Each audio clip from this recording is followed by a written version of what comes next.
मैं याद भी नहीं करना चाहता, लेकिन लेकिन मेरे भाइयों, कुछ दुख दर्द ऐसे होते हैं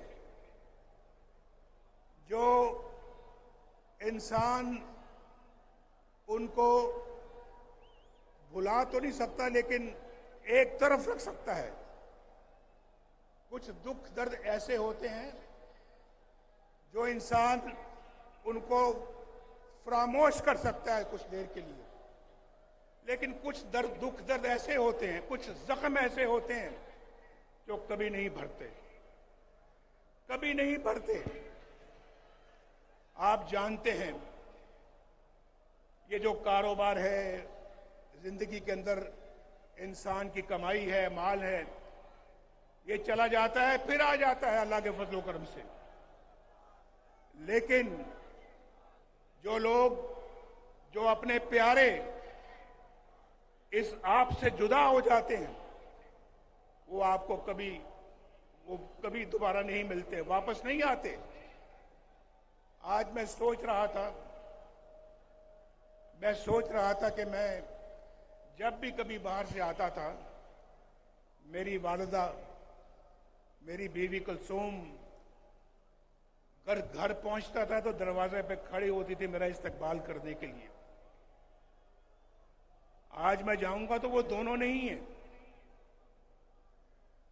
वो मेरी सियासत की नजर हो गए। सियासत में मैंने खो दिया उनको, वो मुझे दोबारा नहीं मिलेंगे। ये बहुत बड़ा जख्म है जो कभी भरेगा नहीं। मेरे वालिद फौत हुए, मैं कब्र में ना उतार सका। मेरी वालदा फौत हुई, मैं कब्र में ना उतार सका। मेरी बीवी कुलसूम फौत होती है तो मुझे कहां इत्तला मिलती है? कैद खाने में, जेल में इत्तला मिलती है। पूछो उस जेल खाने के सुपरिटेंडेंट से पूछो, मैं उसकी मिन्नतें समाजतें करता रहा। देखो, मुझे अभी खबर मिली है, मैं अदालत से आ रहा हूं और वहां तो मुझे किसी ने बात नहीं करने दी, लेकिन ये बताया गया है कि वो दोबारा आईसीयू में चली गई हैं। ये मैं जेल के अंदर की बात कर रहा हूं, अडयाला जेल। वो सुपरिटेंडेंट भी है, शायद वो आज जलसा देख रहा होगा, मेरी गुफ्तगू सुन रहा होगा। मैंने उसको कहा, मैंने कहा मेरी बात करा दो, लंदन में मेरी बात करा दो, मेरे बेटे से बात करा दो, मेरे छोटे बेटे से बात करा दो। मैं पूछना चाहता हूं कि किस हाल में है। मेरी बात उसने नहीं कराई। मैंने कहा देखो, तुम्हारे मेज के ऊपर दो फोन पड़े हैं, ये 2 मोबाइल पड़े हैं, ये 2 लैंडलाइन पड़ी है। यार तुम एक छोटी सी कॉल मिला के मेरी बात करा सकते हो, करा दो। कहने लगा हमें इजाजत नहीं है। मैंने कहा तुम्हें इसके लिए किससे इजाजत लेने की जरूरत है? तुम्हें किससे इजाजत दरकार है? उसने कहा नहीं जी, हम नहीं करा सकते। मैं उसके कमरे से उठ के अपनी कैद खाने में चला गया दोबारा, वहां सेल में। इतना सा सेल था, इतना सा सेल, चारपाई मुश्किल से वहां पे पूरी आती थी, चारपाई मुश्किल से वहां पे आती थी, और एक छोटी सी कुर्सी थी जहां कभी मैं उठ के बैठ जाता था। वहां चला गया, सोचता रहा कि यार ये बात कराना भी इतना मुश्किल काम था उसके लिए। 2.5 घंटों के बाद उसका नंबर 2 बंदा जो है वो मेरे पास आता है और आके कहता है कि एक बहुत बुरी खबर है आपके लिए, आपकी बीवी कुलसूम अल्लाह को प्यारी हो गई। बात नहीं कराई, 2.5 घंटे के बाद आके मुझे खबर देता है कि आपकी बीवी अल्लाह को प्यारी हो गई है और हम अब जा रहे हैं मरियम की तरफ और उसको इतला करने के लिए। मैंने कहा हरगिज मत जाना उसके पास। उसको या तो मेरे पास लाओ यहां पे, या मैं जाऊंगा। बैठी है, पूछ लें। ये खड़ी है यहां पे। इसका सेल कुछ फासले पे था मेरे सेल से, लेकिन हमें मिलने की इजाजत नहीं होती थी। हमारी मुलाकात एक हफ्ते में सिर्फ 1 घंटे के लिए होती थी, एक हफ्ते में। और पास होके एक हफ्ता हम नहीं मिलते थे। तो कहने लगे, मैंने कहा मुझे साथ ले जाओ। मैं जाके इसको बताया, ये बिल्कुल बेहोश हो गई और मेरे गले लग के रोना शुरू कर दिया। भाई बेटा बस। तो मैं ये कहना चाह रहा हूं कि इनको जाके जब बताया तो क्या गुजरी होगी इनके ऊपर, क्या सोचा होगा कि ये हमारा अपना मुल्क है। भाई अपना मुल्क है। मैं भी इसी वतन की मिट्टी से पैदा हुआ हूं। मैं भी एक सच्चा पाकिस्तानी हूं। पाकिस्तान की मोहब्बत मेरे सीने में है। मुझे याद आ रहा है अभी जो शहबाज शरीफ साहब ने बात की। उन्होंने कहा कि क्लिंटन हमें बहुत जोरदार तरीके से कह रहा था कि आपने आईटीबी धमाके नहीं करने। और दुनिया के बाकी लीडर भी रोज मुझे कई लीडरों के फोन आते थे कि आपने धमाका नहीं करना, हिंदुस्तान ने कर दिया लेकिन आपने नहीं करना। और फिर कहने लगे हम पाकिस्तान को $5 अरब देंगे। आपको मालूम है कि आज इमरान खान की, मैं नाम नहीं लेना चाहता, मैं नाम नहीं लेना चाहता,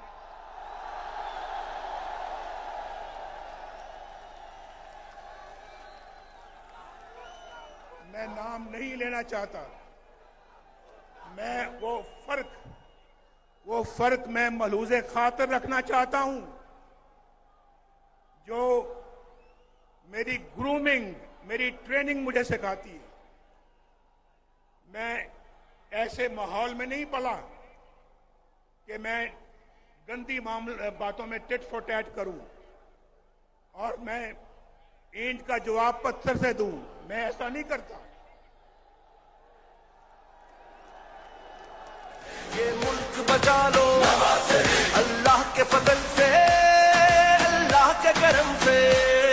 मुश्किल से निकालो, मुश्किल से निकालो, ये मुल्क बचा लो। शहबाज साहब ने कहा क्लिंटन $5 अरब की पेशकश की मुझे। ये रिकॉर्ड की बात है। शायद हमारे वजारत खारजा में, फॉरेन ऑफिस में इसका रिकॉर्ड मौजूद होगा। निकलवा के देख लें उसने मुझे $5 अरब की पेशकश की थी या नहीं की थी। ये 1999 की बात है। आज 23-24 साल हो चुके हैं इसको। 5 अरब, आज तो $1 अरब पिछली हुकूमत के लोग मांग रहे थे ना। $1 अरब की भीख मांगते थे उस वक्त। $5 अरब मुझे कह रहा था कि पाकिस्तान के लिए देना चाहते हैं। शायद कोई, अगर मैं खुद लेने वाला होता तो 1-2 अरब मुझे भी मिल जाते। मुझे भी 1-2 अरब कहता कि आप भी ले लें, धमाके ना करें। लेकिन भाइयों, जिस मिट्टी की मैं अभी बात कर रहा हूं, पाकिस्तान की मिट्टी से मैं पैदा हुआ हूं। उस मिट्टी और उस जमीर ने मुझे इजाजत नहीं दी कि मैं वो उसकी बात मानूं जो पाकिस्तान के मफाद के खिलाफ हो। दुनिया का ताकतवर तरीन सदर मुझे कह रहा है कि धमाके ना करना। हमने धमाके किए और इंडिया का जवाब ठीक ठाक तरीके से दिया हमने एटमी धमाकों का। आप मुझे बताएं, मेरी जगह कोई और होता, आप जानते हैं कि कौन होता।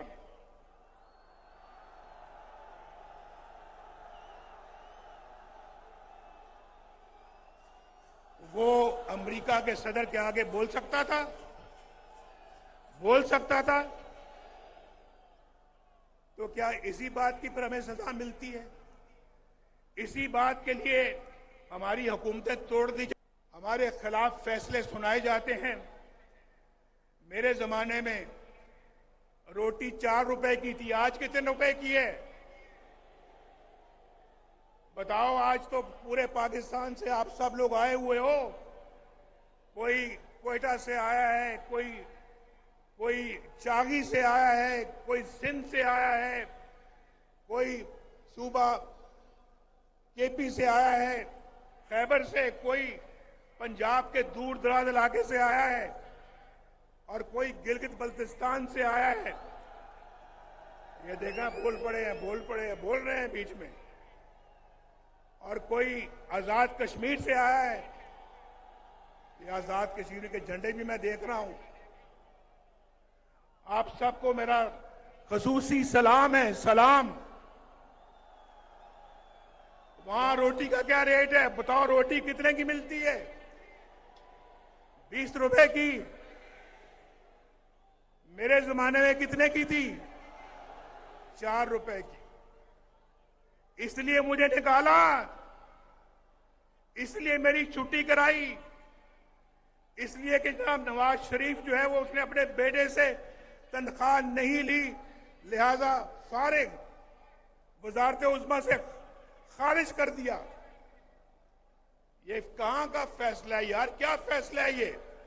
आप पाकिस्तानी कौम हो, बताओ, आप इस फैसले से इत्तेफाक करते हो? और फिर मुल्क का ये हाल हो गया। मुल्क आज बर्बादियों की हद तक चला गया। बर्बादियों की हद को छूकर अब वापस आएगा इंशाअल्लाह। वापस आएगा, लाएंगे वापस इंशाअल्लाह इसको हम। बचा लो ये मुल्क, बचा लो। जब कौम पे वक्त कड़ा आया, दिल में एक नाम तेरा आया। जब कौम पे वक्त कड़ा आया, दिल में एक नाम तेरा आया। बस मुखलिस एक तुझे पाया। आओ फिर से संभालो ये मुल्क, बचा लो अल्लाह के फजल से, अल्लाह के करम से। मेरे भाइयों, जरा एक और बात बताओ। अभी तो रोटी आपने बताई कि 4 रुपए की थी और आज 20 रुपए की है। मुझे जरा ये भी बताओ कि पेट्रोल कितने का मिलता था मेरे दौर में? पेट्रोल बताओ। मेरे दौर में 60 रुपए लीटर मिलता था या नहीं मिलता था? आज कितने का है बताओ? बताओ फिर। इसलिए निकाला नवाज शरीफ को। मुझे बताओ कि आज जो है वो पाकिस्तान में डॉलर कितने का मिलता है? डॉलर मेरे जमाने में 104 रुपए था, 104 रुपए। आज 250 के लगभग है। इतना ही है या कुछ ज्यादा है? 250 से भी ऊपर है। इसीलिए तो महंगाई का तूफान है पाकिस्तान के अंदर। तो आप मुझे बताओ, इसलिए नवाज शरीफ को निकाला था कि वो उसने डॉलर को हिलने नहीं दिया। रुपया डॉलर के आगे बिल्कुल खड़ा था मजबूती के साथ। हमने हिलने नहीं दिया डॉलर को। लेकिन पता नहीं हम पता नहीं इतने नाशुक्रे क्यों हैं। एक अच्छा मुल्क तरक्की की तरफ चल रहा था। आप यकीन मानो, 1990 में जब अल्लाह के फजल करम से नवाज शरीफ पहली दफा वजीर आजम बना, 1990 दिसंबर में, 1991 समझ लें, तो जो काम हमने उस वक्त शुरू किए, अगर वो मोमेंटम और वो सिलसिला जारी रहता, यकीन माने आप में से आज कोई भी बेरोजगार ना होता। मुल्क में एक भी बेरोजगार ना होता। पाकिस्तान के अंदर गुर्बत नाम की कोई चीज ना होती। गरीब को अपने इलाज मुआवजे के लिए अपनी जायदाद ना बेचनी पड़ती। गरीब के पास इतना पैसा होता कि वो अपना इलाज भी करवा सकता, अपने बाल बच्चों का पेट भी पाल सकता था और उनको पढ़ा लिखा भी सकता था। आज तो देखना सोचना पड़ता है, आज तो सोचना पड़ता है। हालात इतने मुश्किल हो गए हैं कि बिजली का बिल दिया जाए या फिर बच्चों का पेट पाला जाए। मैं ठीक कह रहा हूं या नहीं ठीक कह रहा? बोलो, हाथ उठा के मेरी बात का जवाब दो।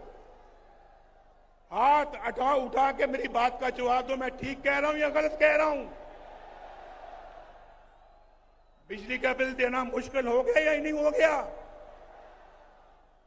उधार लेके बिजली का बिल देना पड़ता है, लोग खुदकुशियां कर रहे हैं। लेकिन एक बात मैं आपको बता दूं, ये सिलसिला जो है ये शहबाज शरीफ के जमाने का नहीं है, ये उससे बहुत पहले का शुरू हो चुका था।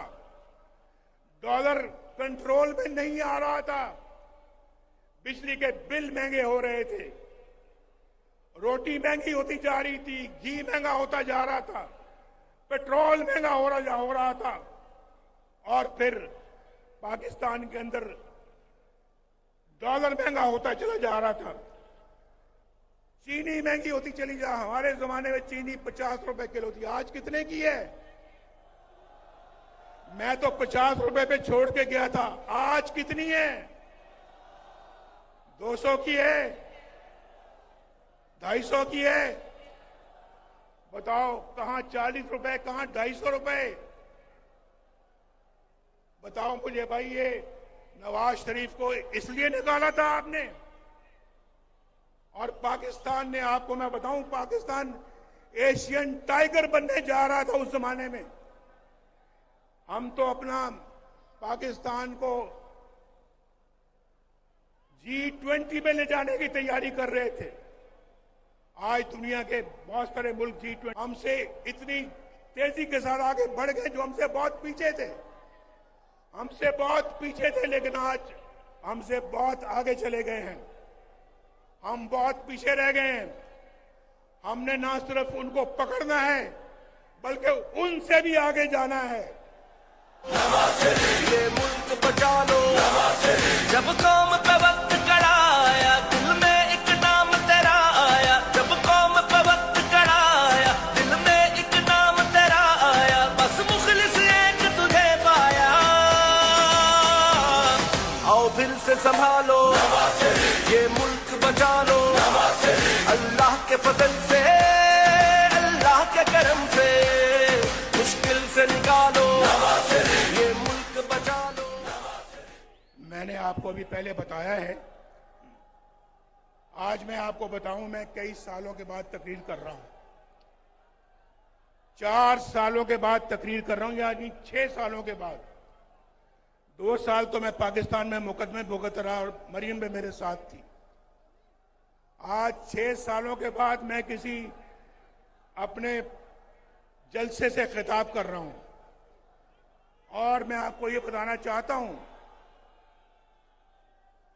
अभी मैं बात कर रहा था ये बिजली के बिलों की। देखो बड़ी बात सुनो, मैं ये बिल तलाश करके लाया हूं आपके लिए, बिल तलाश करके। ये नसरुल्लाह खान का बिल है। नसरुल्लाह खान, उसका बिल है जब नवाज शरीफ वजीर आजम था, मई 2016 में, मई 2016, उस वक्त मैं वजीर आजम को बाहर धरने हो रहे थे हमारे, मुझे मालूम है, लेकिन हम अपना काम करते चले जा रहे थे। आपको तो पता है कि धरने कौन करवा रहा था? पता है या नहीं पता है? हमने धरनों के बावजूद आपके घरों में बिजली पहुंचा दी थी। पहुंचाई थी या नहीं पहुंचाई थी? हमने धरनों के बावजूद मोटरवे बनाते चले गए। ये गिलगित वालों आप मत भूलो कि गिलगित से स्कर्दू मोटरवे भी नवाज शरीफ ने बनाई है। 60 अरब रुपया लगाकर गिलगित से स्कर्दू मोटरवे नवाज शरीफ ने बनाई और चित्राल वाले हैं यहां, चित्राल वाले, चित्राल वालों मेरी बात सुनो। लवारी टनल किसने बनाई थी? किसने बनाई लवारी टनल? वो भी अल्लाह के फजल करम से हमने बनाई ना। हमारा काम देखो। उसके बाद गवादर से कोयटा किसने मोटरवे बनाई? अल्हम्दुलिल्लाह हमने। पेशावर से इस्लामाबाद मोटरवे किसने बनाई? इस्लामाबाद से लाहौर मोटरवे किसने बनाई? लाहौर से मुल्तान किसने बनाई? मुल्तान से रहीम यार खान और सक्कर किसने मोटरवे बनाई? ऊंची आवाज में जवाब दो, ऊंची। हैदराबाद से कराची मोटरवे किसने बनाई? भाई मैं उसकी तरफ आ रहा हूं। देखो नसरुल्लाह खान 2016 में मई के महीने में इसका बिजली का बिल था 1317 रुपए, 1317 रुपए। और फिर इसी बंदे का बिल जो है वो अगस्त 2022 में उसका बिल है 15,687 रुपए।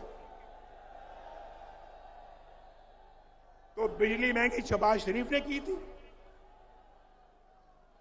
बिजली महंगी शहबाज शरीफ ने की। बिजली महंगी उस जमाने से चल रही है जब से आपने नवाज शरीफ को निकाला है।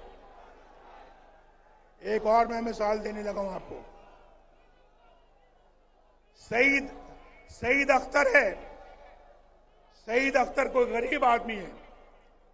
इसका मार्च 2017 जब नवाज शरीफ वज़ीर आज़म था, 2017 में इसका बिल था 760 रुपए, 760। और उसका बिल जो है वो अगस्त 2022 को क्या बिल आता है उसका? 8,220। कहां 760 रुपए और कहां 8,220 रुपए। ये शहबाज शरीफ ने किया था। मैं उसकी शहबाज शरीफ की कोई तरफदारी या सफाई पेश नहीं कर रहा। मैं हकायक बयान कर रहा हूं आपको, हकायक। और उसके बाद भाई मुझे तो ये सारी बातें करें, मैंने अभी आप शुरू में कह दिया है। आपका जज्बा प्यार मोहब्बत देखकर मैंने कहा मैं अपने सब दुख बिल्कुल उनको मैं एक तरफ कर रहा हूं, लेकिन मिट्टी की मोहब्बत में हम आशुफ्ता सरों ने वो कर्ज उतारे हैं कि वाजिब भी नहीं थे।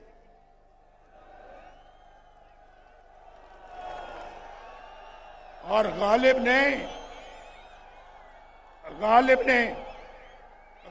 ने शायद हम जैसों के लिए कहा है, मुझ जैसों के लिए कहा है गालिब ने शायद, जिंदगी अपनी कुछ इस शक्ल से गुजरी गालिब, जिंदगी अपनी कुछ इस शक्ल से गुजरी